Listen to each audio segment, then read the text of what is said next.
আজকে আমি বাবা মা আর শাশুড়ি মা মিলে চলে গেছিলাম আমাদের শিল্পনগরী দুর্গাপুরের জাগ্রত মন্দির ভিরিঙ্গি শ্মশানকালী মন্দিরে।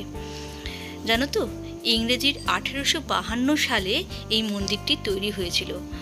তা প্রায় সিপাহী বিদ্রোহের 5 বছর আগে। শতাব্দী পেরিয়ে গেছে, কিন্তু এই মন্দিরে প্রতি ভক্তদের বিশ্বাস একদম কমেনি।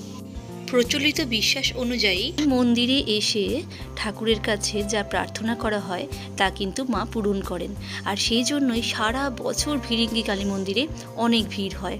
নিত্য পুজোও চলে সারা বছর ধরে। আর অগ্রহায়ণ মাসের অমাবস্যায় ঠাকুরের বাৎসরিক পুজো হয়।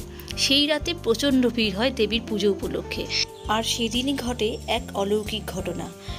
মন্দিরের পুরনো মূর্তি থেকে নতুন মূর্তি পরিবর্তন করার সময় কেঁপে ওঠে মায়ের সামনে থাকা ত্রিশূলটি। শ্মশানকালী মন্দির হলেও এখানে কোনো অন্ত্যেষ্টিক্রিয়া কিন্তু হয় না, কারণ এখানকার দেবী কমলা স্বরূপা। সেই জন্যই অন্নপ্রাশন থেকে বিয়ে বা শ্রাদ্ধের মতো আচার অনুষ্ঠান এখানে পালন করা হয়। ভক্তদের থাকার জন্য এই মন্দিরে নিজস্ব অতিথি নিবাসও কিন্তু আছে, সেখান থেকে ওইসব অনুষ্ঠান পালন করা যায়।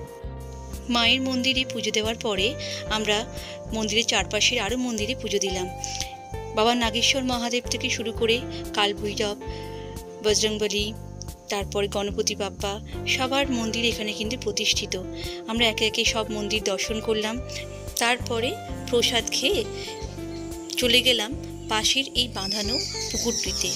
এই পুকুরটাতে মায়ের পুরনো মূর্তি বিসর্জন দেওয়া হয়। জায়গাটা খুব নির্জন, খুব শান্ত পরিবেশ।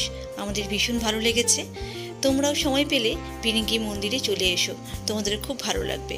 আজকের মতো টাটা।